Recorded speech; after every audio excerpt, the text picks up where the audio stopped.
Dorsey and Whitney was the first law firm of its type, a sophisticated full-service, traditionally business law firm, to develop an Indian law practice. The first project that got us going was the financing of a health clinic on the Fond du Lac Reservation in northern Minnesota. The group's founder, Mark Jarboe, spearheaded that work, and it was the first tax-exempt financing in Indian country. Tribes have needs for help in a variety of areas of law that intersect with Indian law. Tax law, employee benefits law, finance, banking law, litigation, healthcare law and policy. Because of the size and scope of our group and our firm's capability, we can help tribes in all of these areas. Currently, we have members of federally recognized tribes practicing at Dorsey and also in our practice group. We are very proud of the success we've had in recruiting tribal member attorneys to the firm. The great thing about working with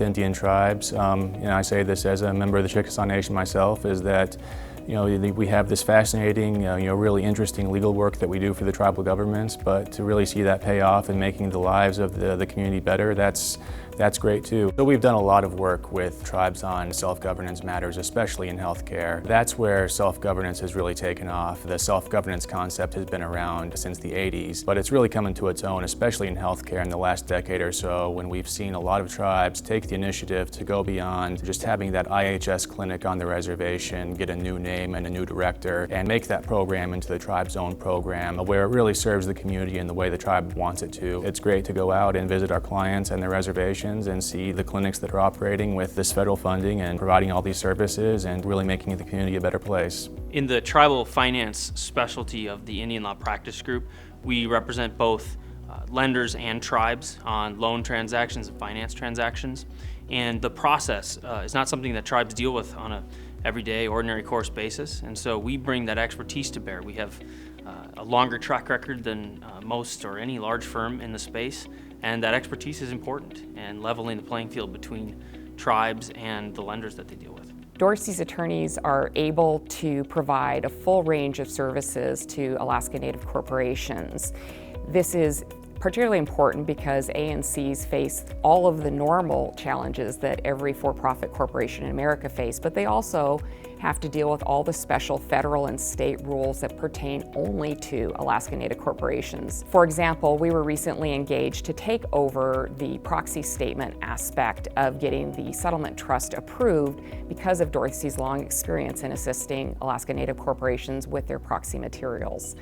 And for the Kuskokwim Corporation, we were able to help them achieve a 92% shareholder approval of their settlement trust.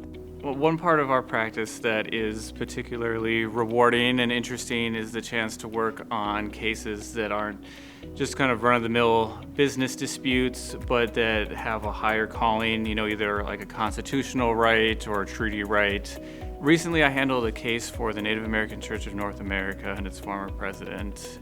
It involved the screening by TSA of religious ceremonial items that were used by Native American church members across America. The routine screenings often involved physical searches that impeded the ability of these instruments to be used in future ceremonies and prevented the free exercise of religion of Native American church members. So we brought claims against TSA and individual officers to vindicate their freedom of religion and their constitutional rights. Ultimately, the TSA agreed to settle the case with more specific policies and procedures for handling ceremonial items for American Indians, and they agreed to implement specific training for supervisory level employees in 15 different airports across the country.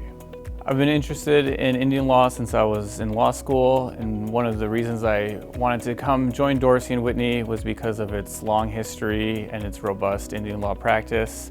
Since I've been here, I've been impressed by the ability of all our lawyers to work as teams to address and tackle all of the complex issues that arise in Indian law.